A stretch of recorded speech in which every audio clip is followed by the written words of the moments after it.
Amen. La prédication. Amen. Et la personne qui nous apporte la parole aujourd'hui, c'est une personne spéciale et chère à mon cœur, comme chacun de vous. Mais j'aimerais que véritablement on puisse écouter ce temps de parole avec les oreilles de nos cœurs. Pas avec nos oreilles physiques, ni regarder avec nos yeux physiques, mais avec une dimension spirituelle. Est-ce que tu peux en 30 secondes dire au Seigneur, Père, viens me parler au travers la bouche de ton serviteur.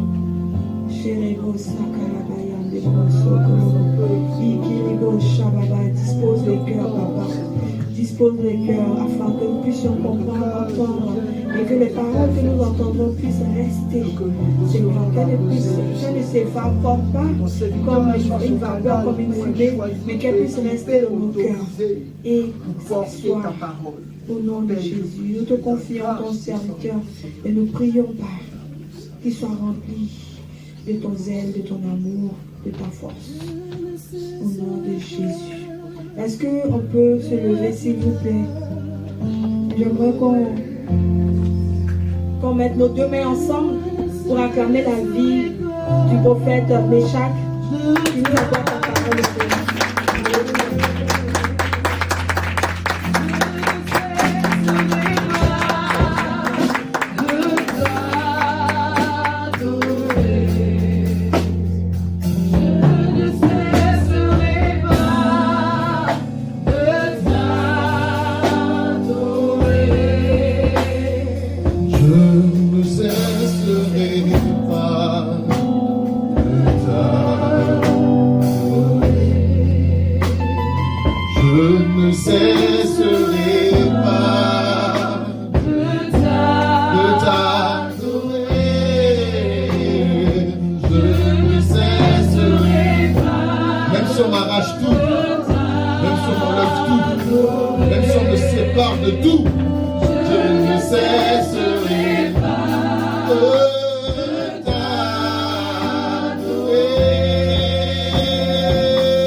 Même si on m'enlève toute ma famille, je ne cesserai pas de t'adorer. Je ne cesserai pas de t'adorer.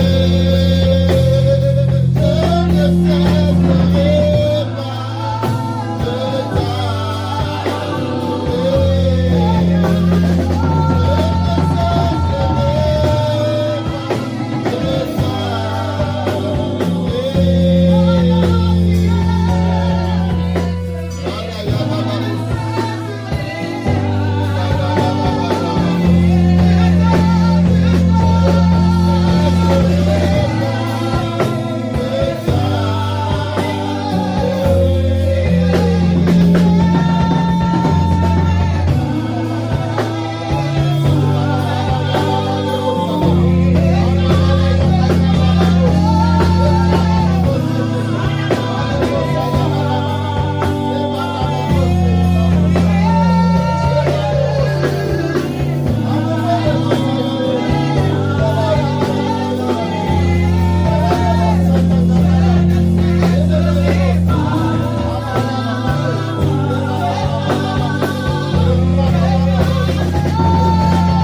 celui-là qui a relevé le visage de Anne pendant que Pénina l'a mortifié.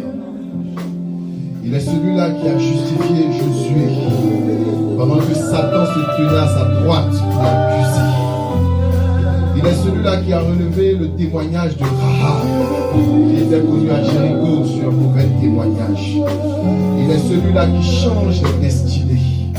Il est celui-là qui transforme les vies. Il est celui-là qui change notre histoire. Il est celui-là, lorsque le monde nous tourne le dos, puis l'Éternel, il reste présent. Il dit, même si une femme abandonne le fruit de ses entrailles, moi Dieu, je ne t'abandonnerai pas. En ce après, je veux reconnaître ta puissance, ta gloire, ta majesté dans notre vie, ta majesté dans la vie de l'Église. Merci Jésus. Est-ce que quelqu'un peut acclamer Jésus? Amen. C'est bon. Amen. Alléluia. Alléluia. Alléluia. Est-ce que quelqu'un est content d'être dans la présence du Seigneur? Amen. Quand on rentre dans le cantique, pour sortir, c'est dur. Alléluia. On commence à adorer comme ça, c'est compliqué de sortir de l'adoration. Alléluia. Parce que Dieu siège dans la louange et l'adoration de son peuple. Alléluia. Est-ce que quelqu'un est content d'être là? Amen. Amen. Ton amen est frileux. Alléluia. Amen. Le Seigneur est vivant. Et c'est lui qui nous délivre du filet de l'oiseleur, de la contagion qui frappe en plein midi, de la peste qui ravage les pays. Alléluia. Vous pouvez aller vous asseoir. Amen. Je veux qu'on va partager un passage aujourd'hui dans le livre de 1 Chronique, le chapitre 13, le verset 1 à 14. On va faire une belle lecture. Et puis, par la grâce de Dieu, par sa puissance, par son onction, par sa miséricorde, je vais essayer d'expliquer une certaine histoire qui se retrouve dans la Bible. Amen. Amen. J'ai perdu beaucoup de personnes. La semaine était compliquée pour moi. Alléluia. J'ai commencé mon lundi en fatigue, en souffrance. Alléluia. Mais le Seigneur renouvelle nos forces. Alléluia. Et pour quiconque est fatigué ou qui est épuisé, sache que l'Éternel renouvelle nos forces. Je veux, par-dessus tout, honorer le corps pastoral. Alléluia. Vous savez, ici en Europe, tu travailles et puis tu sais Dieu en même temps. C'est difficile. J'étais en train de parler avec un frère à moi. Il me disait, ah, c'est comme mon frère, vous pouvez faire un programme. Il lui a dit, toi, tu ne travailles pas. Il lui a dit, tu ne travailles pas. Tu as le temps. Tu gênes, tu ne tombes pas en route. Mais nous, là, on est obligé de tout millimétrer. Parce que tu oublies ton corps t'oublie. Alléluia. Dieu nous a appris la discipline. Donc, c'est mieux qu'on se discipline. Sinon, parfois, tu pars vite. Parce que Nathan a prêché dessus. Tu sors de la zone, tu t'en vas. Tu vas aller au ciel, mais vite. Alléluia. Je crois que moi, il y a beaucoup de choses encore accomplies dans ce monde-là. Amen. Amen. Le Seigneur va renouveler nos forces. 1 Chronique, le chapitre 13, le verset 1 à 14. Est-ce qu'on peut se lever pour lire la parole du Seigneur? La Bible déclare que même les gloires veulent plonger leur regard dans les évangiles. Mais cela n'est pas destiné à eux. L'évangile, la parole de Dieu est destinée à nous, les enfants de Dieu. C'est un privilège pour nous. Alléluia. Avant de lire la parole, je veux honorer Dieu pour le corps pastoral. Pour ceux qui ont été nos bergers. Alléluia. Et puis maintenant, on continue d'être dedans, mais en même temps en tant que collègue. Alléluia. Je veux que tu acclames le Seigneur pour leur vie. Amen.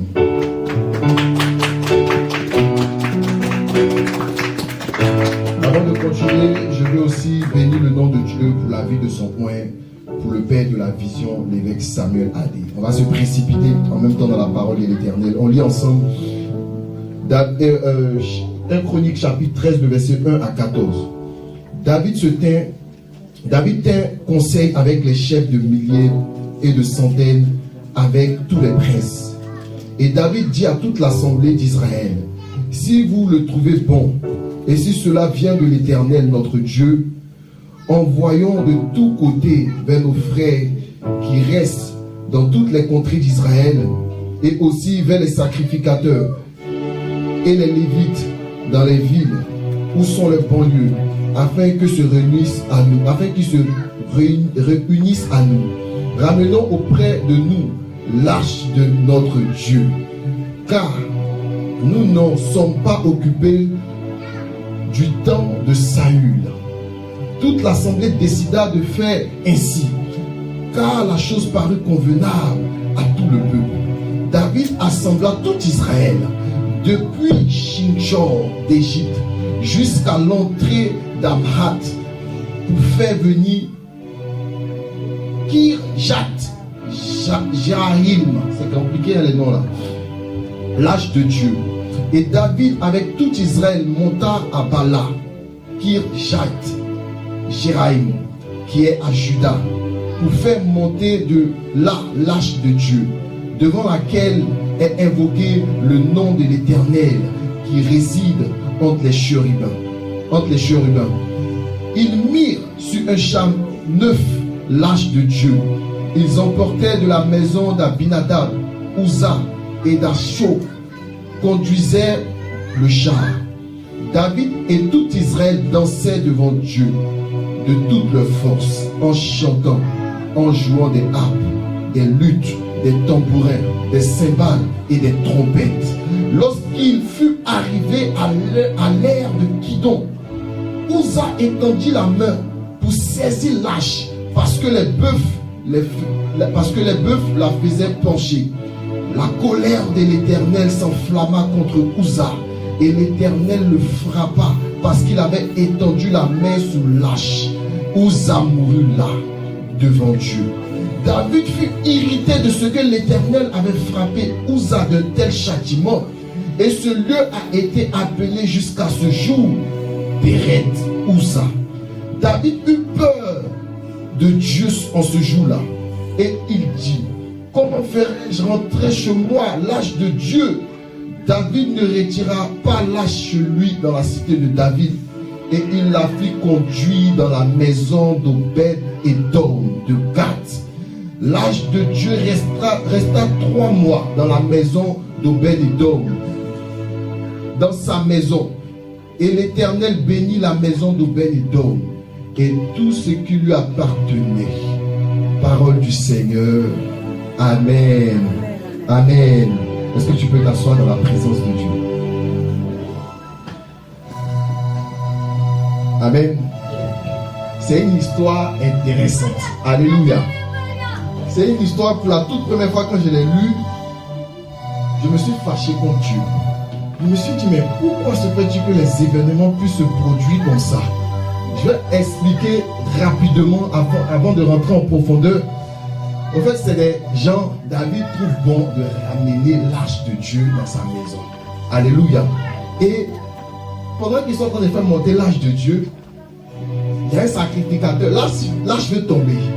Donc il y a un sacrificateur qui ne voulait pas que l'arche puisse se cabosser, parce que l'arche de Dieu c'est une petite boîte, et puis il y a 2 bois à côté, et il y a une sorte de, il y a 2 anges, il y a 2 chérubins qui sont comme ça, qui étendent les mains pour démontrer la présence de Dieu. Alléluia. Donc ça veut tomber, c'est un objet. Les bœufs font pencher le truc. Donc lui il veut bloquer pour ne pas que ça tombe, et puis Dieu le frappe, il meurt. Sacrificateur de l'Éternel. Donc moi ça m'a choqué. Donc avant de pouvoir rentrer dans cette histoire, on va essayer de comprendre beaucoup de choses dans le fonctionnement de l'œuvre de Dieu. Alléluia. Ici, il y a 2 éléments qui sont mis en exergue, ou 3 éléments. Le premier élément qui est mis en exergue, c'est l'arche de l'alliance. Alléluia. Lorsque Dieu se révèle à Moïse, lorsqu'il parle à Moïse, lorsqu'il veut démontrer sa présence au peuple, parce que Dieu a compris que le peuple d'Israël était un peuple incrédule. Le peuple d'Israël croyait en ce qu'il voyait. Lorsque Moïse partait sur la montagne, se retirait à Sion pour chercher l'Éternel, le peuple venait presser Aaron pour dire à Aaron, fais des veaux d'or, fais des choses en or, fais des choses qu'on peut voir, afin qu'on puisse adorer. Il dit, Moïse a fait plusieurs temps, plusieurs jours sur la montagne, et nous nous trouvons perdus. Donc fais des choses, fais des talismans, fais des objets, fais des idoles, pour que nous puissions confier notre adoration, pour que nous puissions orienter notre adoration vers ces idoles. Donc Dieu réfléchit à la cause de l'homme, parce que l'homme veut voir pour croire, l'homme veut toucher pour croire, l'homme est dans les choses palpables, l'homme n'aime pas croire ce qu'il ne voit pas, mais l'homme veut rentrer dans la réalisation des choses. Donc Dieu réfléchit bien l'homme, et qu'est-ce qu'il fait? Il dit à Moïse, il commence à montrer à Moïse comment le tabernacle va se faire. Il commence à montrer à Moïse une chose qui va symboliser sa présence. Parce que tant que les gens ne voient pas, ils ne croient pas. Donc Moïse fait l'âge de l'alliance. Il fait l'âge de Dieu. On fait l'âge de Dieu avec du bois d'acacia. On fait l'âge de Dieu avec de l'eau pure. Et cette chose est éclatante. Cette chose est belle à la vue. Cette chose donne envie de voir. Donc les enfants d'Israël maintenant sont calmes parce qu'ils ont une chose sur laquelle ils peuvent mettre leur confiance, parce que l'âge de l'alliance représentait la présence de Dieu. Donc on a réglé le premier problème. Vous voulez voir pour croire, alors cet endroit, cet objet-là va symboliser ma présence. Et comme Dieu sait que l'homme n'aime pas les choses faciles, quand on dit acclame le Seigneur, tu seras béni, mais il ne croit pas. Parce que c'est dit, mais acclamer c'est facile. Pourquoi je vais acclamer Dieu que je vais être béni? Mais si on dit, viens ici, saute 3 fois, enlève ton habit et puis bouge-toi à terre, lappe le sol, c'est en cela l'homme met sa confiance. Parce que l'homme aime les choses mystérieuses. L'homme adore la mystification. Il n'aime pas quand les choses sont simples. Quand Dieu se présente à nous de manière simple, on dit non, ce n'est pas Dieu. Lorsque Dieu vient et qu'il parle à Élie, lorsqu'on voit le vent, on voit le tonnerre, les gens pensent que Dieu est dans ce genre de choses. Dieu n'est pas dans ce genre de choses. Alléluia. Donc pour pouvoir rentrer dans la conception de l'homme, de pouvoir rentrer pour que l'homme puisse accepter les choses qui viennent de Dieu, Dieu crée l'âge. Alléluia. Et l'âge de Dieu a été toujours gardé selon l'ordre d'Aaron, par les sacrificateurs, par les lévites, par des gens qui sont mis à part, des gens qui n'ont pas reçu de portion de terre, qui n'ont pas d'héritage. Les parts est dans le temple, les parts est dans l'œuvre de Dieu. C'est l'œuvre de Dieu qui les donne à manger. C'est l'adoration qui fait ce qu'ils sont. C'est des gens qui connaissent la nature de Dieu. C'est des gens qui ont été formés par lignée, par décennie et par génération à connaître les choses de Dieu. On dit le sacrificateur va se mettre à part afin de pouvoir brûler le parfum devant Dieu. Il ne va pas se donner à une autre tâche. Et avant, il y avait un premier ordre qui existait. Le premier ordre, c'était l'ordre d'Aaron. Et Aaron était prophète. Aaron était sacrificateur de Moïse. On crée l'âge de l'alliance. Et l'âge de l'alliance traverse des générations avec des principes, avec des préceptes. Alléluia. Alléluia. Alléluia. Et qu'est-ce qui se passe? Il y a une autre histoire qui me plaît dans la Bible. La Bible nous parle d'un sacrificateur qui s'appelait Élie. Le sacrificateur Élie faisait ce qui était droit aux yeux de Dieu. Le sacrificateur Élie était un sacrificateur qui était en même temps juge en Israël. C'était un homme qui avait le respect de tous. Mais il avait une faiblesse. Alléluia. Il y a des gens qui pensent que ils se disent, je prie, je fais tout ce qui est bon, mais mes enfants, là, laissez-les. Et dans une église, c'était comme ça. Mes enfants, on ne parle pas d'eux. Donc son enfant fume la drogue. Elle est une femme investie dans la prière. Mais quand on veut même prier pour son enfant, elle dit, mon fils là, ne venez pas dessus sur mon cœur. Le sacrificateur Élie avait ce problème-là. Lui, il craignait Dieu. Mais ses enfants ne craignaient pas Dieu. Ses enfants s'en foutaient de Dieu. Ils foulaient les offrandes aux pieds. Ils marchaient sur les sacrifices. Ils venaient bafouer tout. Ils profanaient l'offrande de Dieu. Mais l'homme de Dieu ne pouvait pas parler à ses enfants. Il aimait tellement ses enfants. Donc il voit ses enfants dans le mal. Mais il n'arrive pas à parler à ses enfants. Que Dieu délivre un parent ainsi d'une faiblesse devant son enfant. La Bible dit que nous sommes les premiers dieux de nos enfants sur la terre. Donc, si ton enfant est tordu, il faut le redresser. Sinon, il va être la carie dans tes os. Et puis, tu vas souffrir avec ça. Le sacrificateur, quelqu'un qui est habitué à marcher avec Dieu, qui sait comment reconnaître la voix de Dieu, ne pouvait pas parler à ses enfants. Et qu'est-ce qui se passe? Dieu retranche sa lignée de la sacrificature. Donc, au fini et fini, ces deux enfants sont frappés. La femme de son enfant est frappée. Lui-même, Élie, les trois, ils meurent le même jour. Alléluia. Et qu'est-ce qui se passe? L'âge de Dieu, un objet qui représente, qui symbolise la présence de Dieu, est volé par les Philistins. La présence de Dieu est prise et est mise dans la maison des dieux des Philistins. Comment se fait-il que l'âge de l'alliance qui représente la présence de Dieu, comment Dieu peut accepter que des bandits, comment Dieu peut accepter que des sorciers, comment Dieu peut accepter que des voleurs puissent s'en accaparer de cet objet-là, puissent s'accaparer d'un truc qui est sacré? On dit l'âge de l'alliance où résident les deux chérubins. Avant de rentrer, pour avoir accès à l'âge de l'alliance, il y avait le propitiatoire, il y avait les pavilles. Après les pavilles, il y avait le lieu saint. Après le lieu saint, il y avait le lieu très saint. Et c'est dans le lieu très saint qu'il y avait le tabernacle. Et dans le tabernacle, il y avait l'âge de l'alliance. Mais comment se fait-il que des circoncis ont la capacité de toucher l'âge de l'alliance, de transporter l'âge de l'alliance et de le mettre dans la maison de leur Dieu? Bien-aimé, comment tu présentes ton Dieu? C'est comme ça qu'il se manifeste dans ta vie. Quelqu'un ne comprend pas ce que je suis en train de dire. Comment tu présentes Jésus? C'est comme ça que Jésus se manifeste dans ta vie. Tu reconnais Jésus comme quelqu'un qui peut te donner 1000 € à la fin du mois. Bien aimé, tu auras tes 1000 € à la fin du mois. Si tu reconnais, si tu places Jésus comme quelqu'un qui peut te rendre millionnaire, Jésus-Christ va te faire rentrer dans les millions. Si tu places Jésus comme quelqu'un qu'on a, mais on force les choses, on souffre durement, on souffre à la sueur de son front pour avoir un petit travail, un petit salaire, Jésus-Christ va se placer dans la dimension dans laquelle tu le mets. Tous les apôtres étaient appelés à mourir en martyr. Tous ceux qui annonçaient l'évangile étaient appelés à mourir en martyr. Il dit ce qui est arrivé au bois sec, ce qui est arrivé au bois frais, va arriver au bois sec. Donc tous ceux qui étaient apôtres, tous ceux qui devaient annoncer l'évangile étaient obligés de souffrir, de passer par la mort. Mais il y a quelqu'un qui ne voyait pas Jésus-Christ comme quelqu'un qui pouvait apporter la mort. Il y a quelqu'un qui ne voyait pas Jésus-Christ comme quelqu'un qui pouvait le faire souffrir. Cet apôtre-là, c'était Jean. C'est celui qui pouvait mettre sa tête sur la poitrine de Jésus et lui demander qui va te trahir. Parce que Jean voyait en Jésus l'amour. Jean voyait en Jésus quelqu'un qui aime, quelqu'un qui donne sa vie pour ses amis.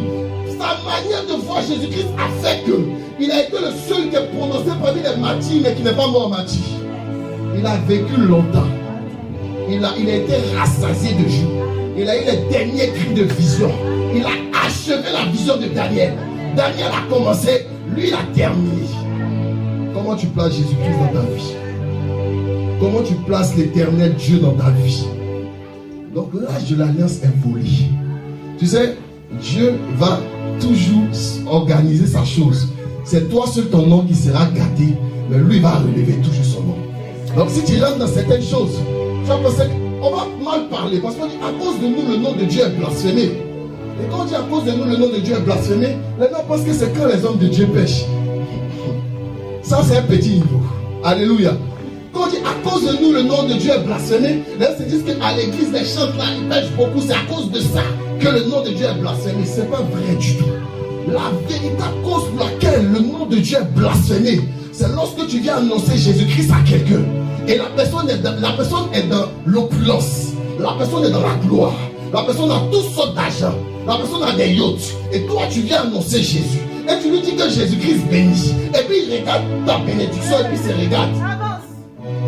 C'est pour cela que le nom de Dieu est blasphémé. Sinon, comportement, ça, moi j'appelle plus péché, j'appelle ça comportement où Dieu te frappe, où tu apprends beaucoup de choses. Vous savez, la personne qui a mieux péché là, il est plus instruit. Celui qui fait beaucoup d'erreurs, il est intelligent. Parce que comment il est sorti pour se repositionner là? J'étais en train de parler avec des amis, et puis j'étais en train de dire à quelqu'un, un de mes frères en Christ, lui il est né à l'église, lui son papa était pasteur. Non, lui il est dans l'œuvre apostle, il a toujours. Lui, il ne force pas, il connaît la parole de Dieu. Mais nous, on n'est pas nés à l'église. Nous, on a fait le monde. Nous, on a bu l'alcool. Nous, on s'est drogué. On fumait cannabis tous les jours. Nous, ce n'est pas les mêmes dimensions. Nous, il a fallu que Dieu se révèle à nous réellement Nous, ce n'est pas par habitude qu'on a donné notre vie à Dieu. Donc tout ce qu'ils sont en train de prêcher, tout ce qu'ils sont en train de dire, c'est parce que j'ai lu. Ce n'est pas quelque chose qu'on a entendu toujours, ce n'est pas mon éducation. Mon éducation n'a rien à voir avec ces choses. Donc quelqu'un, je disais à mon ami qui est pasteur, il lui dit, ne blâme pas le petit là. Parce que mon frère, si tu avais fumé toi une fois dans ta vie et que tu t'es sorti, tu allais comprendre. Pour ceux qui ne veulent pas sortir, ils veulent sortir. Tu pleures même depuis tu dors encore. Tu sens même que ta tête ne supporte plus.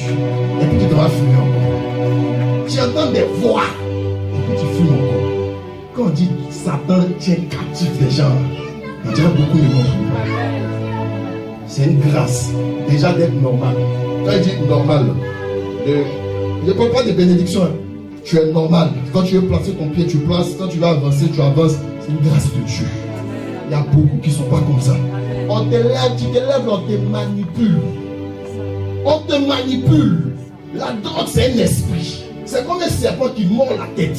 Parce que pour sentir que tu as fumé, tu dois sentir l'esprit au niveau d'ici. Je ne sais pas qui a fumé, mais moi, j'étais dangereux dedans, donc je connais. Tu dois sentir l'esprit au niveau d'ici. Quand tu tires dessus, quand ça commence à travailler ici, alors, tu es dans la dimension. Tu es confiant. Mais arrivé à un certain moment, tu commences à avoir des comportements bizarres. Tu accroches toujours ta sellette au même endroit. Quand tu veux marcher, tu te dis non, moi je continue ici, je ne suis pas là. Mais quelqu'un te regarde, tu dis je vais le fixer jusqu'à ce que c'est lui qui enlève sa tête. C'est des choses bizarres, des trucs insensés. Et puis le diable te paie. Donc quand on dit le nom de Dieu est blasphémé à cause de nous, c'est qu'est-ce qu'on présente au monde? Qu'est-ce qu'on montre au monde? Est-ce qu'on est premier là où on avance? Mais en tant qu'enfant de Dieu, c'est nous, on va dire, hey, mon frère, pardon, s'il te plaît, est-ce que tu peux m'aider? Et puis tu dis, Jésus béni. Quand tu dis, toi, Jésus, là, sommeil ou bien? Tiens, au combat. À cause de nous, le nom de Dieu est blasphémé. Alléluia. Les enfants d'Israël, à cause de leur comportement, les gens n'ont pas eu peur de toucher à leur Dieu. À cause de la manière dont ils voyaient Dieu, Dieu a accepté qu'on puisse prendre l'âge de l'alliance et de mettre dans la maison de Dagon. Alléluia. Premier jour dans la maison de Dagon, comme l'Éternel est Dieu, comme c'est celui qui a fait le ciel et la terre. on prend l'âge, on met chez Dagon. On vient trouver Dagon face contre terre devant l'âge de Dieu. Je ne sais pas ce qu'on a volé dans ta vie. Je ne sais pas ce qu'on veut voler dans ta vie. Mais lorsqu'ils vont prendre ta grâce pour la mettre dans la maison de leur Dieu, ils vont trouver le Dieu face contre terre devant ta destinée. Quelqu'un ne comprend pas bien ce que je suis en train de dire. Pas ta faute, ils vont prendre ta bénédiction. Pas ta faute, pas tes erreurs. Ils vont prendre ton mariage. Mais lorsqu'ils vont vouloir prendre ton mariage pour le mettre dans la sorcellerie sera face contre terre devant ta bénédiction. Malababos. Deuxième jour, c'est qu'ils trouvent les dieux face contre terre, mais ils ne comprennent pas. Vous savez, l'intelligence au fait, ça vient de Dieu. La Bible dit, soyez transformés par le renouvellement de votre intelligence. Donc l'intelligence au fait vient du ciel. Les gens pensent que quand tu fais beaucoup d'argent, tu es intelligent. Non, parce que regardez les Beyoncé là. Tu as beaucoup d'argent, tu es niche. Hein? Tu as beaucoup d'argent, tu es niche. Tu as beaucoup d'argent, tu es dans la drogue. Tu as beaucoup d'argent tant que tu n'as pas plus les antidépresseurs. Que Dieu délivre quelqu'un d'antidépresseur. Quand j'entends ça là, ça me donne mal à la tête. Comment tu es chrétien? Puis non. Bien aimé. Antidépresseur là, c'est pas de Dieu. C'est pas de Dieu. Comment que? De toute façon, la deuxième fois, c'est de parler au bien, je sais pas.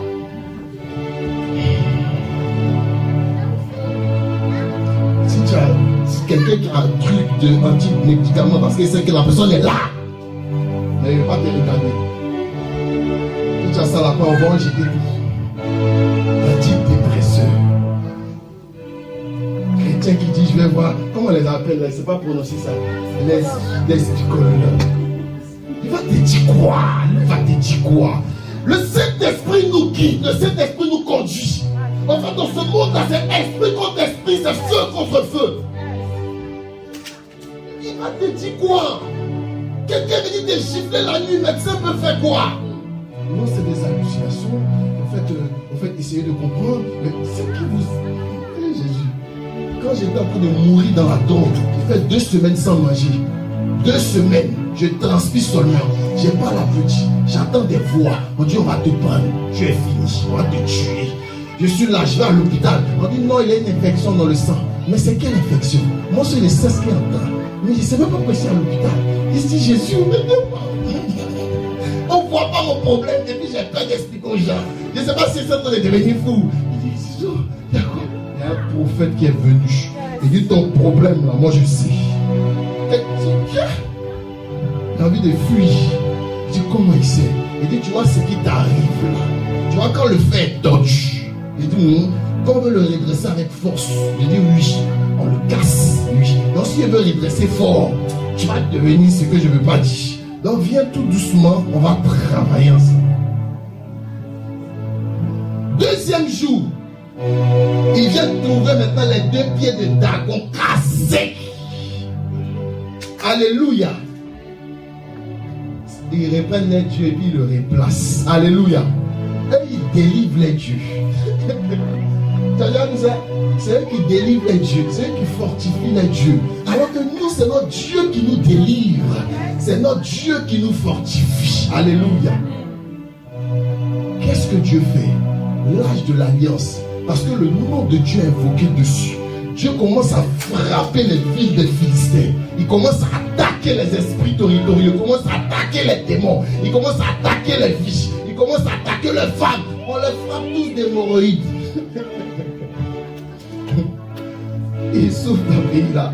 On dit l'âge de Dieu là, de Dieu d'Israël en train de nous traumatiser ici. Ramenez les choses. Dieu n'est pas gentil. Hein. Alléluia. Non, il est gentil. Parfois Dieu frappe pour mettre l'humiliation sur nos ennemis. Alléluia. Donc qu'est-ce qu'ils font? En tant que Philistins, les prêtres philistins, des gens qui adorent Moloch, Astarté, des gens qui adorent Dagon, des divinités, ils se mettent ensemble. Et puis ils consultent les esprits mauvais. Et puis les esprits mauvais disent, comme il y a 5 princes chez les Philistins, faites 5 souris. Parce qu'il y avait la peste et il y avait aussi les hémorroïdes.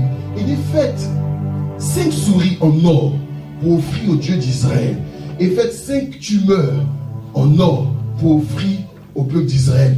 Selon les 5 royaumes, selon les 5 principautés des enfants des Philistins. Alléluia.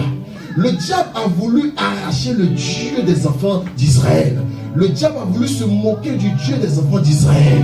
Le diable veut arracher ta gloire. Le diable veut se moquer de toi. Mais qu'est-ce que Dieu fait? Dieu lui-même accepte que l'âge puisse être prendre pour être ramené dans la ville des Philistins. Et puis il les frappe avec la proximité.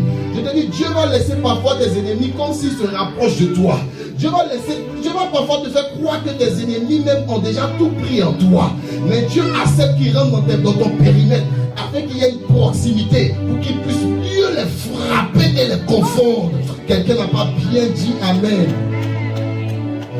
Donc l'âge de Dieu est envoyé chez les Philistins. Les Philistins font quoi? Ils disent bon, voilà ce qu'on va faire. On prend 2 vaches. Ils ont consulté les démons. On prend 2 vaches qui sont nourrices. On les sépare de les enfants. On met l'âge de Dieu dessus. On prend les objets en or qu'on a fait. Et puis on regarde maintenant les 2 vaches partir avec l'âge de Dieu.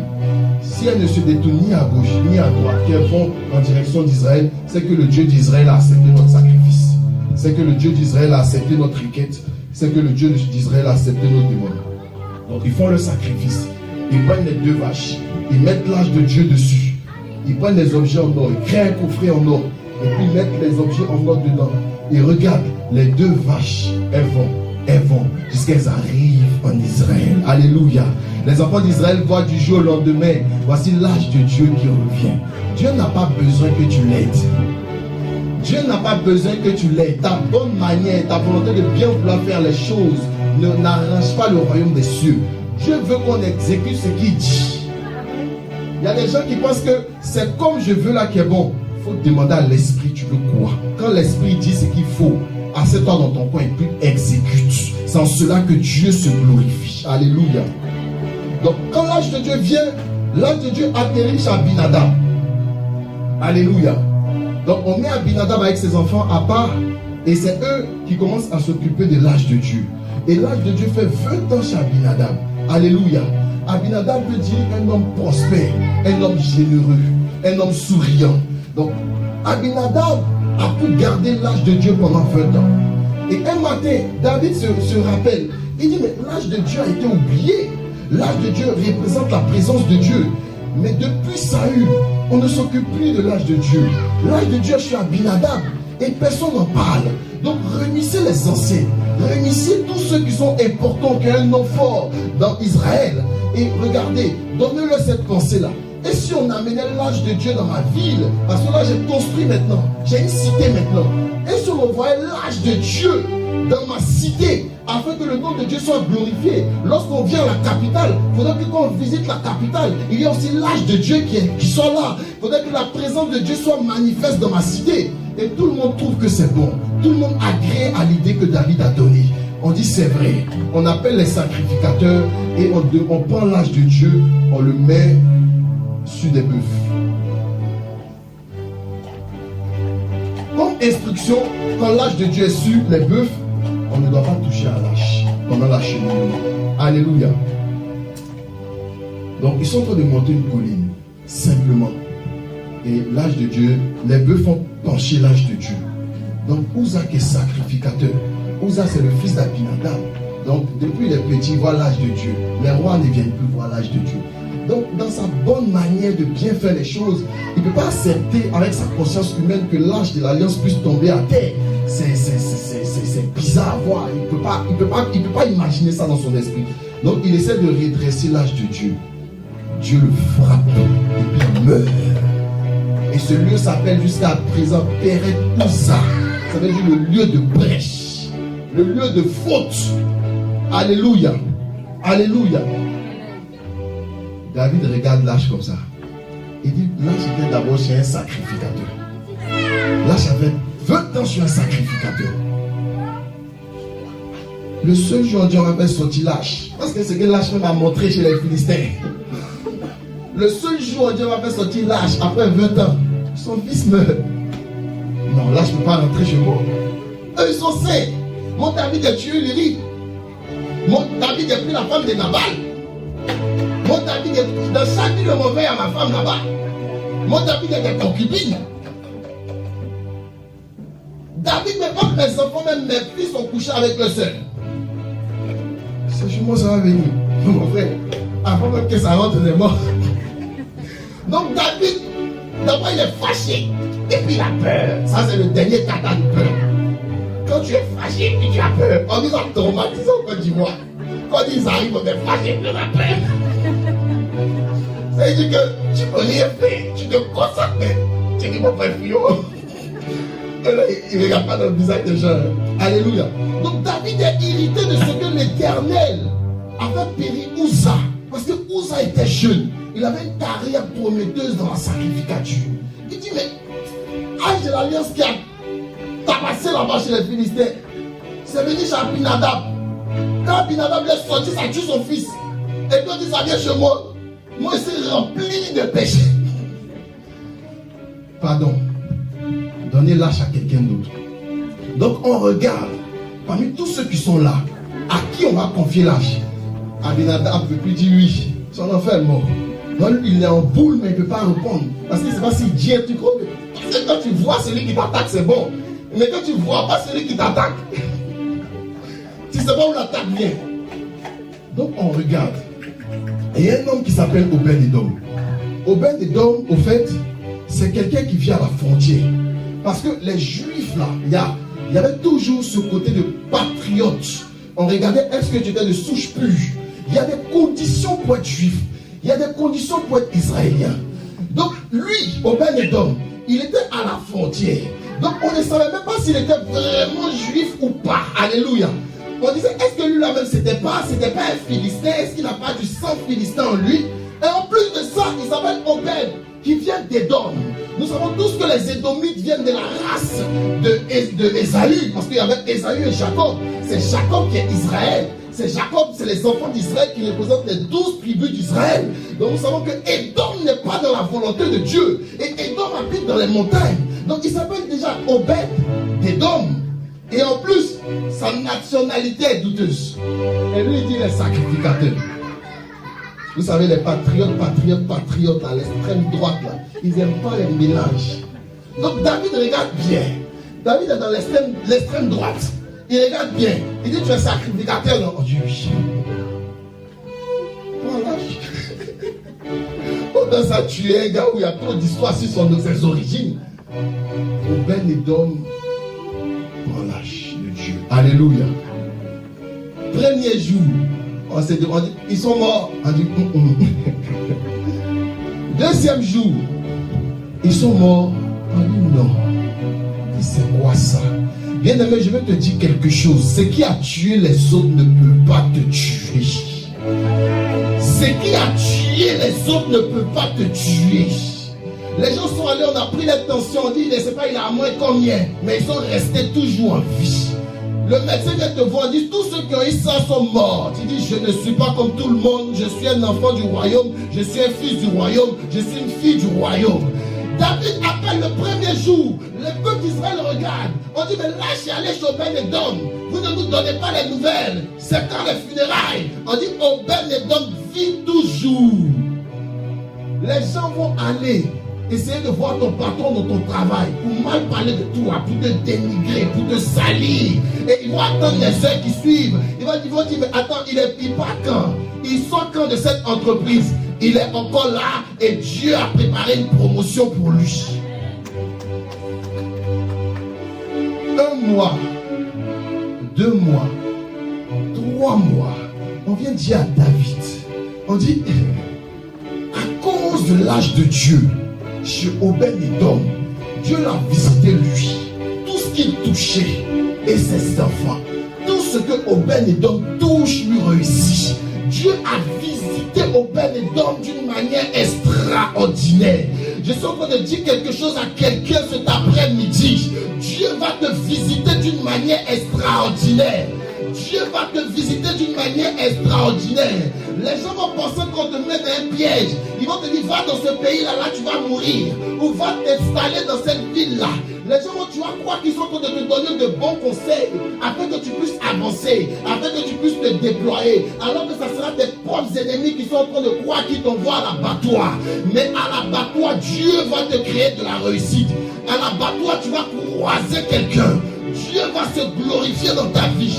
Obed-Édom, lorsque tu as pu lui donner l'âge, on croyait qu'il allait mourir. On croyait que Obed-Édom allait crever. On s'est dit Obed-Édom va mourir dans 2-3 jours. Ses enfants vont mourir. Tout ce qui touche va mourir. Parce que l'âge de Dieu n'a pas de pitié. Mais comme Obed-Édom était dans la présence de Dieu, il était sacrificateur de Dieu. Il savait que l'Éternel ne tue pas. L'Éternel ne fait pas souffrir les gens. L'Éternel ne tue pas les gens. Mais tout ce que l'Éternel sait faire, lorsque tu cries son nom, lorsque tu marches dans ses préceptes, lorsque tu fais sa volonté, il peut que te bénir, il peut que te restaurer, il peut que te vivifier, il peut que te lever. En 3 mois, Dieu a changé la vie d'Obed-Édom. En 3 mois, tous ceux qui pensaient qu'il était fini, tous ceux qui se sont dit, ah, c'est un piège, on a attendu à cet homme-là, c'est fini pour lui. Ils étaient surpris. Je vais expliquer pourquoi en fait Dieu a frappé Uza. Parce que beaucoup de personnes ne comprennent pas pourquoi Dieu a frappé Uza. Qu'est-ce que Uza a fait de si maladroit pour que Dieu puisse le frapper?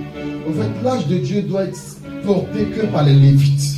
L'âge de Dieu doit être porté que par les sacrificateurs.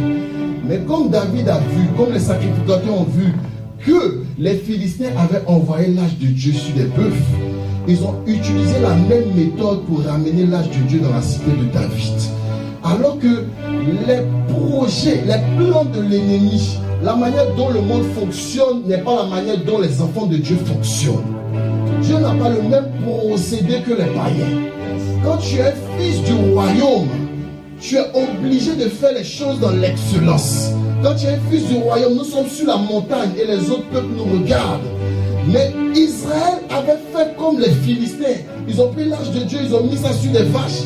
Et ils étaient là en train de voir. Donc depuis même, l'action avait déjà énervé Dieu. Dieu cherchait qui frapper, c'est tout. Qui allait servir d'exemple. Alléluia. C'est pour cela qu'il n'est pas bon d'être au mauvais endroit, au mauvais moment, spirituellement parlant. Alléluia. Alléluia. Donc qu'est-ce que David fait? Lorsqu'on dit que Dieu a visité Obed-Édom, il dit, la fois passée, on a mal fait. Normalement, l'âge de Dieu doit être porté par les Lévites, par les sacrificateurs. Mais nous, on les a mis sur un char neuf. Maintenant, on ne va plus faire comme ça. Normalement, l'âge de Dieu doit être porté sur les épaules de ceux qui sont mis à part. Donc, on va maintenant marcher selon le principe là. Et on appelle maintenant les Lévites. On considère maintenant les hommes de Dieu. Et qu'au préalable, on avait fait les choses chap. Le gars dit, j'ai l'onction, je sais prier. Non, j'ai pas besoin. Je viens d'aménager, je n'ai pas besoin d'appeler un pasteur pour prier pour ma maison. Parce que quand il va finir de prier, il va demander une offrande. Ils ont tout leur fait d'offrande. Donc il prie lui-même avec son mandat, son appel et son autorité. Et puis peut-être qu'il y a, vous ne savez pas, les gens ne savent pas pourquoi les gens déménagent. Les gens déménagent comment? Parce que dès qu'ils sont venus dans la maison, ils étaient 5. 3 sont morts. Donc ils ont laissé 3. Tu vois qu'agence immobilière, tu n'as même pas 3 fiches de paie. Tu présentes une fiche de paie, mon frère. Et tu prends quand même ton onction. Tu dis, j'aurais prié moi-même pour habiter dans la maison. Alléluia. Donc dans le début, David était tellement pressé d'avoir l'âge de l'alliance qu'il a bafoué le travail sacerdotal. Il n'a pas regardé comment les choses se faisaient. Il a dit, venez, mettez ça comme pour les Philistins, on fait un chap, on va aménager vite. Alléluia.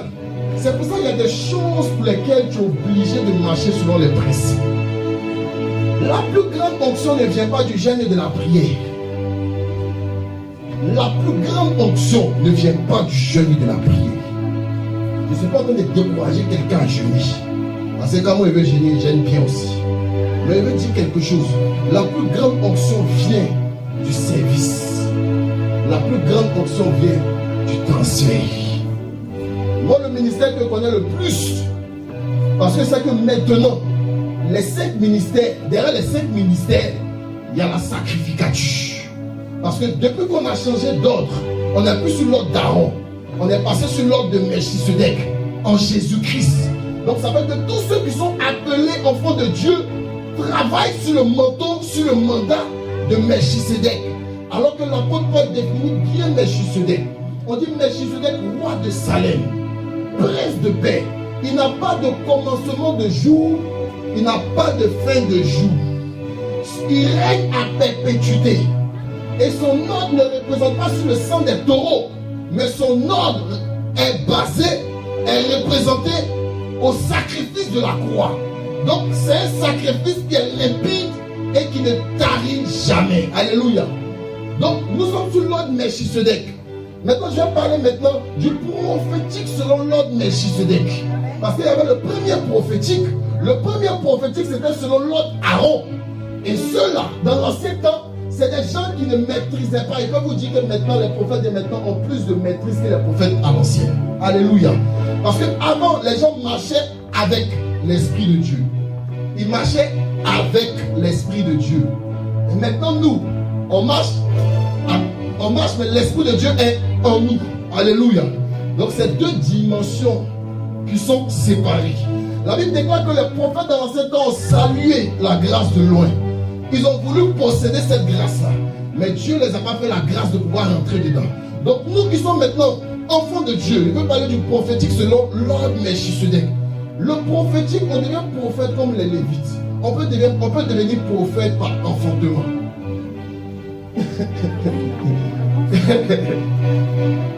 Pour devenir Lévite, on faisait comment? Il fallait que tu sois né dans la classe d'Aaron. Tu es Lévite. On n'a pas parlé d'appel. Même fini là, ils étaient sacrificateurs. Ils étaient sacrificateurs. Maintenant, être prophète selon l'ordre Melchisedec, c'est un prophète qui est placé maintenant selon l'ordre de Jésus. Parmi les 5 ministères que Jésus-Christ a fait. Et le prophète, selon l'ordre Melchisedec, il a la capacité de recevoir. C'est-à-dire que si tu es prophète, tu peux ne même pas être prophète. Alléluia. Il y a bien expliqué. Tu peux ne même pas être prophète. Et puis tu vas te connecter à un prophète. Tu va t'introduire dans le prophétique. Et puis tu vas devenir prophète. Amen. Alléluia. Il y a des prophètes, eux, depuis leur destinée là, ils étaient appelés à être prophètes. Et puis il y a des prophètes de la dernière heure. Alléluia. Il y a des gens qui n'étaient même pas appelés même dans cette dimension-là. Mais à cause des temps mauvais, on dit sauter à tous les carrefours et puis appeler. Parce que l'époux là, il a fait une grande fête. Les convives ne sont pas là. Donc on sort et puis on remplit la salle. Alléluia. Alléluia. Ce Dieu qui a béni Obed-Édom, ce Dieu il est toujours vivant. Ce Dieu il existe toujours. Ce Dieu il existe toujours. Parfois en tant que chrétien, lorsque nous voyons certaines situations, nous nous posons la question, est-ce que Dieu existe vraiment? Je vais vous expliquer quelque chose. J'ai manqué mon changement d'adresse. Et puis j'ai oublié. Comme on est dans beaucoup de choses ici à Paris, on court tout le temps. Je ne sais même pas on court pour aller où, mais on court seulement. Donc, j'ai loupé mon changement d'adresse. Ma femme m'a dit, changement d'adresse là. Va sur Internet, ANTS, tu vas faire tout. Le gars il me met sur ANTS, le bail et puis ANTS même me donne mal à la tête. Donc j'oublie de faire mon changement d'adresse. Alléluia. Et après ça cher. Dans les débuts, quand on venait d'arriver à l'église, on priait dans la salle là, à Tchèlo. Comment ça s'appelait la ville là? Où il y a beaucoup de voitures garées, toujours, il n'y a pas de place là. Vive le roi. Donc quand les gens viennent, on vient dans la présence de Dieu, on veut adorer Dieu. Donc comme l'esprit est trop sur nous, je laisse ma voiture sur le trottoir. Je vais adorer Dieu, c'est pas grave. Mais comme Dieu est dans la discipline, avec toute l'onction, je viens voir une amende. Il dit, ah, Seigneur, on va te prier et puis on les ramène. Deuxième fois encore, il dit, non, on est en retard. Le Seigneur garde la voiture. Je m'en vais et reviens. Là, ça, là, c'était plus une appel d'onction. Alléluia. Les amendes qu'il a reçues, j'ai laissé les amendes. Et je n'ai pas fait changement d'adresse. Donc, ils ont attendu quand c'est bien, consistant. Ils ont dit qu'ils travaillent où? Donc, pendant que moi je suis en train de marcher, gloire, on me cherche. Il reçoit un mail, on me saisit sur salaire. En vrai, quand on saisit salaire, tu sens l'onction. Hein? Tu n'as même pas besoin d'être disposé. On me saisit sur salaire. Il dit, bon, c'est pas grave, c'est 400 €, c'est pas grave. Ils sont dans la dès qu'il arrive au travail, il va capturer l'écran. Ah, notre code joint là, ils ont mis pas là-bas aussi. Elle me fait la commission, moi aussi fâché quand elle. Code joint, ils ont saisi aussi. Donc, il dit, mais plus bien. Il fait comme si ça va, mais ça passe pas. On va à Orléans, on revient avec l'évêque dans la gloire. Normalement, j'ai bossé toute la nuit. Je suis sorti de la maison à 16h. J'ai travaillé. J'essaie d'entrer à la maison pour me laver. J'essaie de revenir à Créteil. Il laisse ma voiture. Terrasse me prend. On va à Orléans. On finit Orléans. On vient faire le culte ici. Donc il fait 26 heures sans dormir. Et récompense. Les roues ont crevé. Donc c'est là avec les mecs. Il dit, mon fils, on va aller dans le truc là. Donc on court vite. Il dit, ma roue est crevée. Alléluia. En une semaine, monsieur pouvait avoir des 2000 € de dépasse. C'est pas fini. Hein? Je m'en vais au travail. Je dis, allô, oui, j'arrive. Ouais, je serai là au briefing. Je cours, on dit, on t'attend. Je dis, oui. Donc encore, l'onction d'oublier voiture. Je laisse ma voiture et puis je rentre au travail. Je finis de bosser. Tu vois l'espace où ma voiture était vite comme ça. Alléluia. Donc il dit à ma femme, il dit, moi ça la route, il va m'adjumer. Il dit, elle me dit, mais quoi? Alors il va me dire comment ça me fâcher. Parce qu'il ne veut pas qu'elle réplique. Il ne veut pas être conscientisé. Il ne veut pas qu'elle donne une parole et qu'elle dorme avec la parole. Donc il dit, non, moi je ne paye pas. Elle me dit,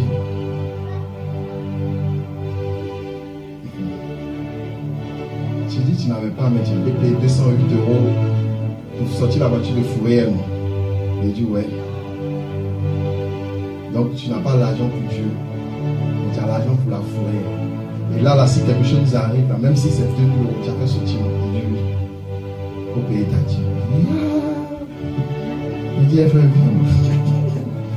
bien aimé, j'explique ça pour montrer que tout ce qui se passe dans notre vie, même que ce soit mauvais, ça contribue au plan de Dieu pour nous. Bien aimé, si tout va bien dans ta vie, tu n'auras pas de témoignage. Tu ne pourras pas convaincre quelqu'un. Tu ne pourras pas dire à quelqu'un, moi je suis arrivé à un stade où tu vas m'expliquer tout ce que tu veux là. Il va trouver phrase pour toi encore. Parce qu'il sait par quoi je suis passé. Il a fait 3 jours dans ce pays-là, il dort à gauche, à droite, il dort au métro, il prend la ligne, ça m'envoie ici, il prend l'autre ligne, ça m'envoie ici, j'appelle, on décroche pas. Donc tu vas me dire que tu n'as pas papier. Je te dis oui, moi je t'aime. Tu vas me dire tu n'as pas mangé pendant combien de jours, tu ne sais pas où dormir. Je te dis oui, Dieu bénit. Donc il ne sait pas quelle situation va m'expliquer dans l'affaire de j'ai papier ou pas. Il ne va pas comprendre ça. Il va te dire tu n'as pas de raison de ne pas adorer Dieu. Tu es obligé de trouver toujours le temps pour adorer Dieu. Si tu me dis que oui, tu n'as pas de documents, mais tu as eu un travail et tu dois travailler le dimanche. Je te dis moi aussi quand il n'y avait pas de documents, on m'a dit de travailler le dimanche. Je dis si c'est pour travailler dimanche, prenez votre travail. Ma femme est témoin. Alléluia. Ce que je veux expliquer, c'est que j'étais couché et puis Dieu est en train de me montrer tout ce qui arrive. Première des choses, il me dit, les 2 roues là, si c'était resté là, tu n'allais jamais changer.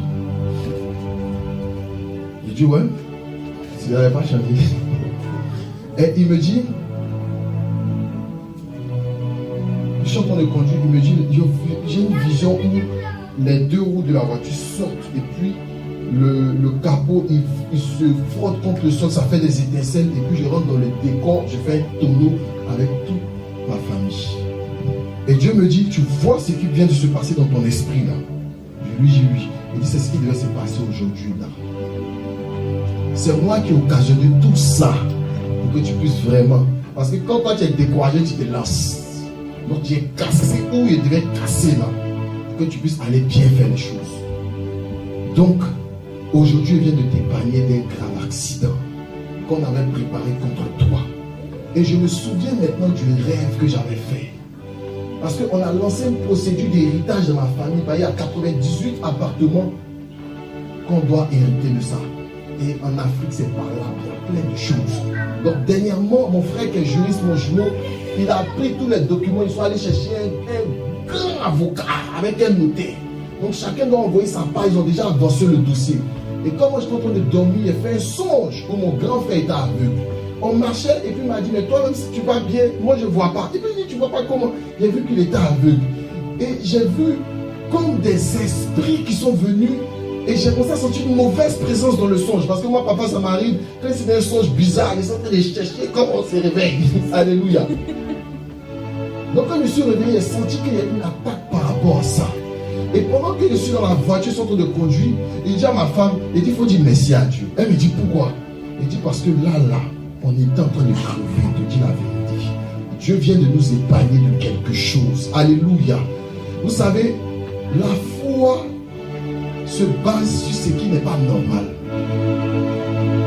Je sais qu'il y a quelque chose que j'ai perdu quand je suis venu en Europe. Avant, je pouvais donner sans réfléchir. Mais depuis que je suis venu en Europe, qu'elle commençait à être locataire, qu'elle commençait à faire les choses, qu'elle commençait à avoir des obligations, ma manière de voir Dieu a changé. Et j'ai réalisé ça ces 3 derniers jours. Je ne parle pas de moi. J'étais tombé dans le calcul. Dieu est obligé de m'enseigner. Sur la terre, il n'y a personne qui a un bien qui est garanti. Amen. Même le milliardaire. Ils vont calculer tout de suite, tu vas voir. On dit Kanye West, comme tu as enlevé Adidas, que Adidas était tout, donc les actions d'Adidas, les signatures, donc en même temps, le milliardaire, rien. Il n'y a pas quelque chose, même si tu as construit une maison, Il y a vu des gens qu'on a dit que la route devait passer là où il y a la maison. Donc si on s'appuie sur ce qu'on voit de Dieu, on va louper la bénédiction comme David. Mais si, comme Obed-Édom, on dit de toute façon, parce qu'il y a Dieu dedans, si ma vie doit passer, que ma vie passe, mais je ne vais jamais m'éloigner de la présence de Dieu. Si mes enfants doivent mourir, qu'ils meurent, mais je ne vais jamais m'éloigner de la présence de Dieu.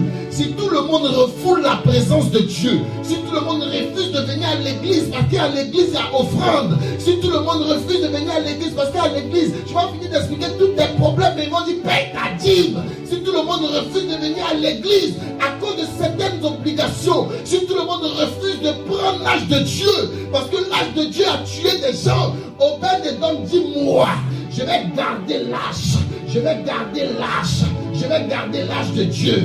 Que ça me tue, que ça me ruine, que j'ai pas d'économie, que toute ma force rentre dedans, que ma famille me dise que je suis le plus naïf. Comment tu peux vouloir prendre l'âge de Dieu pendant que l'âge de Dieu est en train de tuer des gens? Il y a des gens comme Obed-Édom qui ne regardent pas leur compte bancaire, qui ne regardent plus à leur projet, mais qui vont passer Dieu en avant. Qui vont passer Dieu en avant. Je voulais payer une voiture, mais comme il faut cotiser à l'église, comme il faut avoir une certaine acquisition, je repousse mon projet de voiture et je viens maintenant contribuer à l'œuvre de Dieu. Les gens disent Obed-Édom, est-ce que tu es normal? Obed-Édom, est-ce que tu es conscient? Ils sont en train de jouer avec toi. Les pasteurs sont en train de jouer avec toi. Les pasteurs cherchent des âmes faibles qui peuvent manipuler. Peut-être que c'est comme ça ils ont parlé à Obed-Édom. On dit Obed-Édom, tu es faible d'esprit. Pourquoi les grands sacrificateurs, les tadox, ils n'ont pas pris l'âge de Dieu? Et c'est toi, Obed-Édom, qui a une nationalité douteuse. C'est toi qui acceptes de prendre l'âge de Dieu. Mais 3 mois sont passés. Obed-Édom était vivant.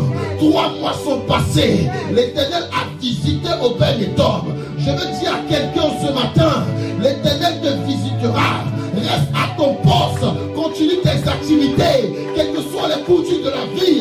Même si on t'arrache ton argent, même si tu as des prélèvements, même si tu as des saisies du salaire, même s'il y a plein de choses qui passent, au 2 du mois seulement, tu te retrouves à découvert. Parfois le 1er du mois, dès que ton salaire passe, tu te retrouves à découvert. Continue de faire, continue de travailler, continue d'œuvrer pour la maison de Dieu. La Bible déclare que c'est la bénédiction de Dieu qui enrichit et qui ne se fait suivre d'aucun chagrin.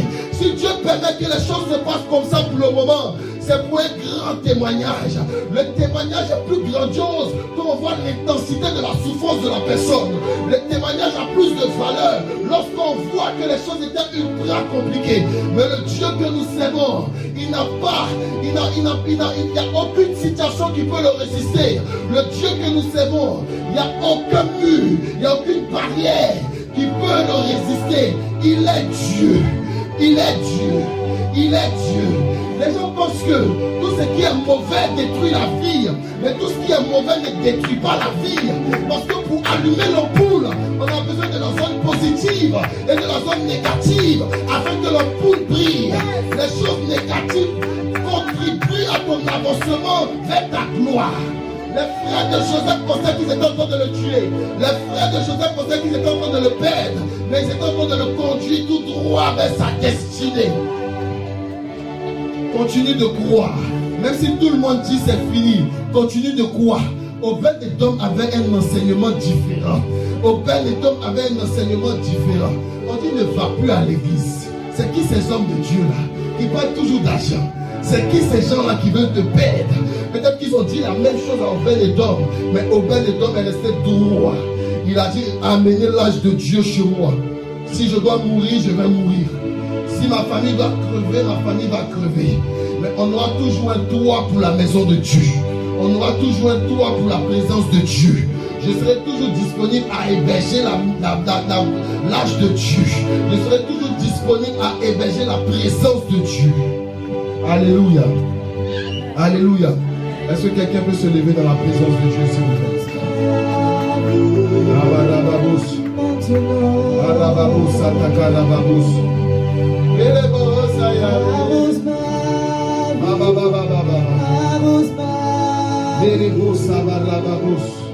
Nous voyons l'inflation.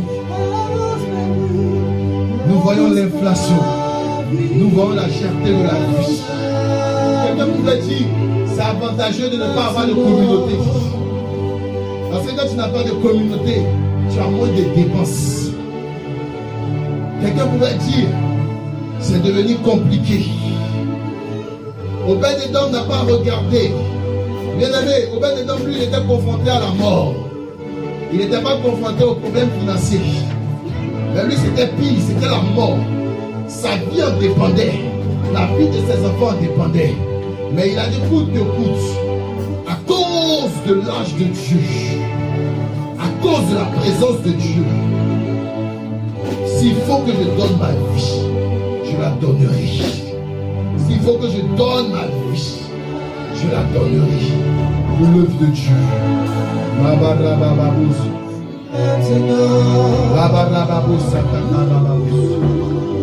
Alléluia.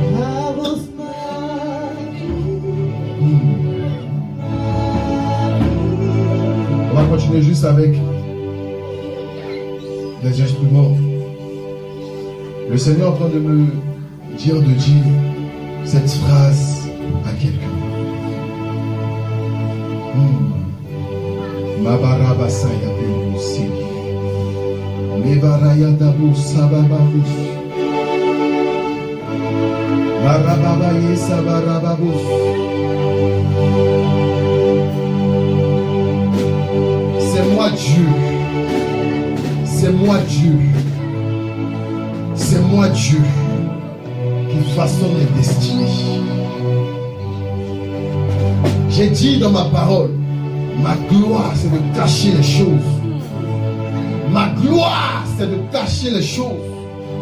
La gloire des élus, la gloire de ceux que j'ai appelés et que j'ai inspirés, je les laisse découvrir ce que j'ai caché. Parce qu'en temps normal, personne ne peut découvrir ce que moi, Dieu, je cache.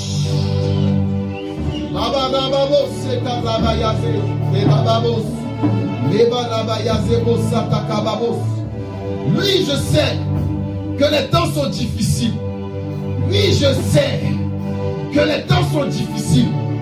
Je connais mieux votre vie que quiconque.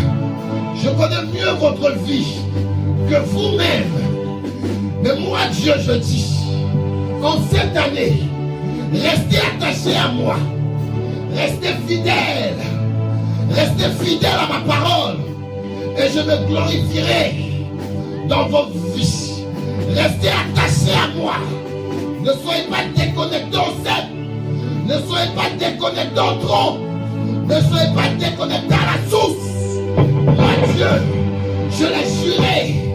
Je l'ai juré de par mon nom. Et j'accomplirai ma parole. Ne doutez plus, car je suis avec vous. Révolte, ne doutez plus, car je suis avec vous. C'est moi qui ai annoncé les choses de par la bouche des prophètes. C'est moi qui ai annoncé ces oracles. Et lorsque ma parole sort, elle ne retourne pas à moi sans avoir accompli son dessein. Elle ne retourne pas à moi sans avoir fécondé la terre. Je suis Dieu et je ne jure que par mon nom. Je suis Dieu et je ne jure que par mon nom. Je suis Dieu et je ne jure que par mon nom. Pourquoi vous doutez? Pourquoi vous posez-vous des questions? Comment ferais-je? Comment ferais-je? Comment ferais-je? Comment ferais-je? Je suis Dieu. Je suis Dieu. Je suis Dieu. Et ce que j'ai dit, ma main l'accomplira. Ce que j'ai dit, ma main l'accomplira. Que celui qui a des oreilles entende ce que l'Esprit de Dieu dit. Amen. Amen. Amen. Amen.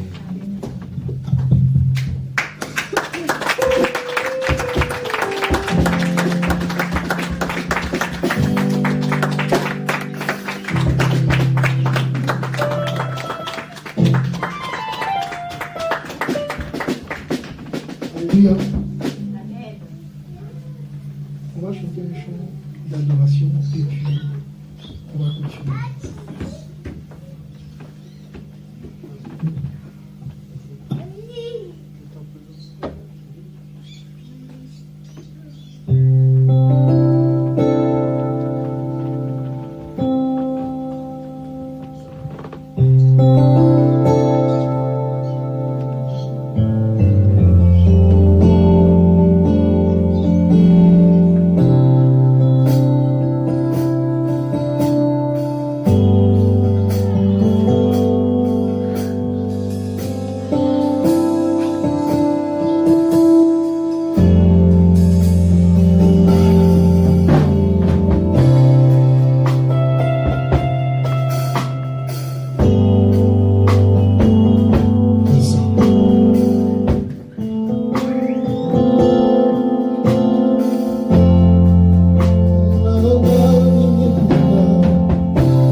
La Bible déclare que là où ton esprit est, un mauvais esprit ne peut être là.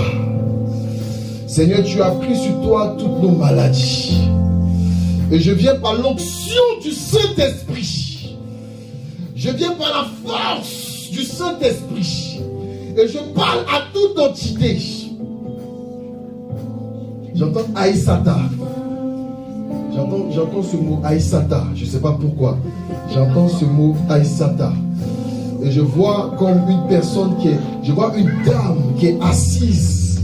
Elle est assise à côté d'un torrent d'eau. Et je vois un grand arbre. Et j'entends ce nom. On l'appelle Assetou. Parce que j'entends Assetou. Assetou. Je viens par l'onction du Saint-Esprit. Là où les liens de famille, là où les réclamations de famille parlaient contre toi, je viens par l'autorité du Saint-Esprit parler à cet homme fort, à cette femme forte, à cet Assetou. Et je déclare maintenant qu'elle tombe au nom de Jésus. Que tout esprit à qui on avait confié votre famille libère maintenant tous les paramètres, tous les recoins de ta vie au nom de Jésus. Nous refusons la mort. Nous refusons la mort. Et nous te chassons. Il a dit, mort, où est ton pouvoir? Mort, où est ton aiguillon? Par le feu du Saint-Esprit, nous te renvoyons dans les lieux arides. Et tu n'as plus de place en ta sémence. Au nom de Jésus.